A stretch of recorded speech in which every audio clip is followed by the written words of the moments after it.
Psychological issue, depression ಇವೆಲ್ಲದರಿಂದ ಯುವ ಸಮೂಹ ಒದ್ದಾಡ್ತಿದಾರೇನೋ ಅಂತ ಅನಿಸುತ್ತೆ. ಹೌದು, ಯಾಕೆ ಒದ್ದಾಡ್ತೀವಿ ಅಂತಂದ್ರೆ ಅಟ್ಯಾಚ್ಮೆಂಟ್, ಆಂಗ್ಸೈಟಿ, ಆಂಗರ್. ಸಾಕಿಷ್ಟು 30-40 ಸೈಟು, 2 ಇಡ್ಲಿ 1 ವಡೆ ಇದ್ಬಿಟ್ರೆ ಮೈ ಡೇ ಇಸ್ ಮೇಡ್ ಅನ್ನೋರು ಬೇಕಾದಷ್ಟು ಜನ ಇದ್ದಾರೆ. ಇತ್ತೀಚಿನ ದಿನದಲ್ಲಿ ಆ ಸ್ವಾರ್ಥತೆ ಸ್ವಲ್ಪ ಜಾಸ್ತಿ ಆಗ್ತದೆ ಅಂತ ನನಗನ್ನಿಸ್ತದೆ. ಇಲ್ಲಿ ಲಿಂಗ ಭೇದವಿಲ್ಲದಲ್ಲೇ ಎಲ್ಲರೂ ಮಾಡ್ತಾ ಇರೋದು ಅಂದ್ರೆ ಕಕ್ಕೂನಿಂಗ್. ಕಕ್ಕೂನಿಂಗ್ ಅಂದ್ರೆ ಹೆಣ್ಮಕ್ಳು ಹೆರಕ್ ರೆಡಿ ಇಲ್ಲ, ಹಾಗಾಗಿ ಗಂಡ್ ಮಕ್ಳು ಹೊರಕ್ ರೆಡಿ ಇಲ್ಲ ಅಂತ.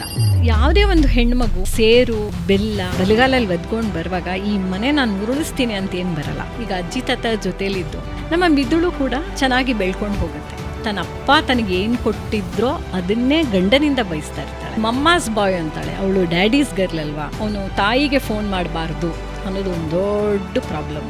ನೀಟಾಗಿ ಡೈಪರ್ ಎಲ್ಲ ಚೇಂಜ್ ಮಾಡ್ದ, ಮಗು ಅಳ್ತಾ ಇತ್ತು ಹೆಗ್ಲ ಮೇಲೆ ಹಾಕೊಂಡ, ಎಲ್ಲ ಕೆಲಸನೂ ಒಂದು ಹೆಣ್ಣು ಮಾಡ್ದಂಗೆ ಗಂಡು ಮಾಡ್ತಾ ಇದ್ದ. Girls are becoming the boys they want to marry. ಅವ್ನು ಯಾರು 45 ವರ್ಷದ, ಇವಳಿಗೆ 9ನೇ ಕ್ಲಾಸಲ್ಲಿ ಇದ್ದಾಳೆ. ಯಾಕೆ ಅವನ ಜೊತೆ ಚಾಟ್ ಮಾಡ್ತಾ ಇದೆಯಾ? I know ma'am, it's a sugar daddy relationship.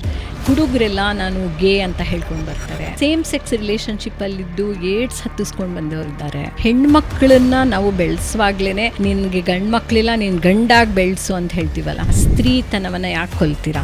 ಏರಿ ನೀರುಂಬೊಡೆ, ತಾಯ ಮೊಲೆ ಹಾಲು ವಿಷವಾಗಿ ಕೊಲುವೊಡೆ, ಇನ್ನಾರಿಗೆ ದೂರುವೆನಯ್ಯ. ಆಗಿನ ಕಾಲದಲ್ಲಿ ಬಸವಣ್ಣನವರು ಈ ವಚನವನ್ನ ಬರೆದಿದ್ದಾರೆ ಅಂದ್ರೆ ಪರಿಸ್ಥಿತಿಗಳು ಇರ್ತವೆ.